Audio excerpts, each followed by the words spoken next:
Hey everybody, welcome to the maiden voyage of Podception. In our first episode, we will be covering the music industry, as it were. It's pretty broad.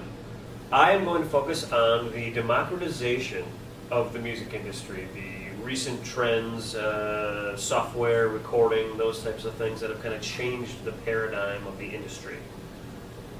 Luke, what are you going to talk about today? Yeah, hi, I'm Luke Zeman. I'm talking about the interesting trend in producing. Specifically, in a Swedish angle. A Swedish producer by the name of Max Martin, who's made pretty much every random Billboard top song ever.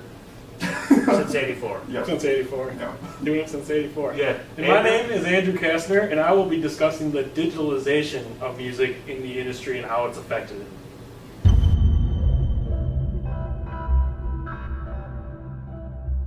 What's happening now is some artists are recording their live shows, and then shortly after a live show, you can get a CD of the concert you just saw. Sure. Which I thought was pretty cool. But I was thinking about the idea that there's a lot of compression in general that is in and around this subject matter.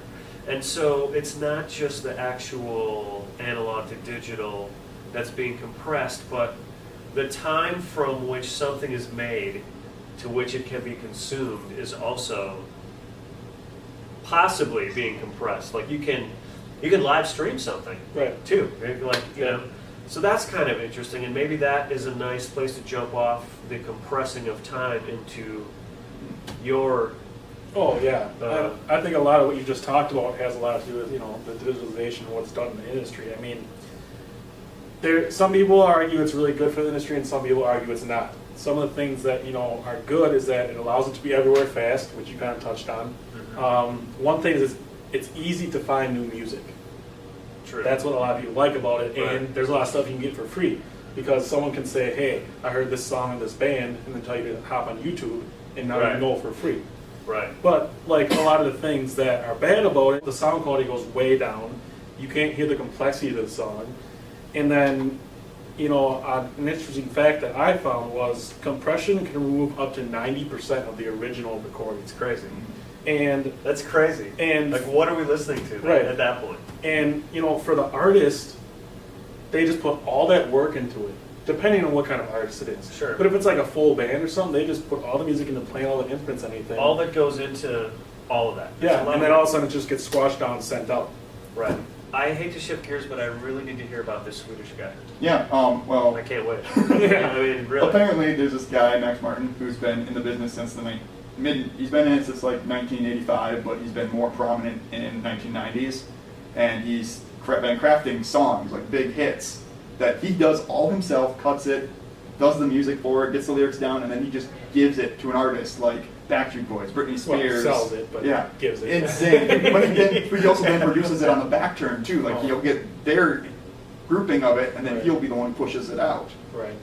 So it's the producer making the song, not the artist. Right. In The those artist, cases. the artist is just the face, and he's made since 1999. He has written and co-written 18 Billboard #1 hits, including "So What" by Pink, "I Kissed a Girl" by Katy Perry, "Hold It Against Me" Britney Spears, and "One More Night" by Maroon 5.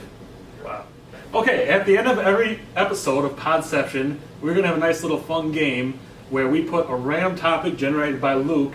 We put 30 seconds on the clock, and then we name as many things as we can about it, rapid fire, one by one. So, Luke, what is our topic today? Space station technology. Okay. Okay, everybody. Let's see what we can pull off here. That's the one I was on when you asked. All right, 30 seconds on the clock, and we're going to start with Luke. Go ahead. You can fly to satellites because that's space station technology. Space station technology. Tang. It's very advanced. You can take pictures of planets. What? You can fly higher than birds. It's surrounded by stars. They take gas samples. No atmosphere. You float. Space, no one can hear you scream. That's it! Time's out! Luke got one in. Nice job, Luke. Go to TC Generate Campus comment. Connection and just start commenting on it if you've seen this.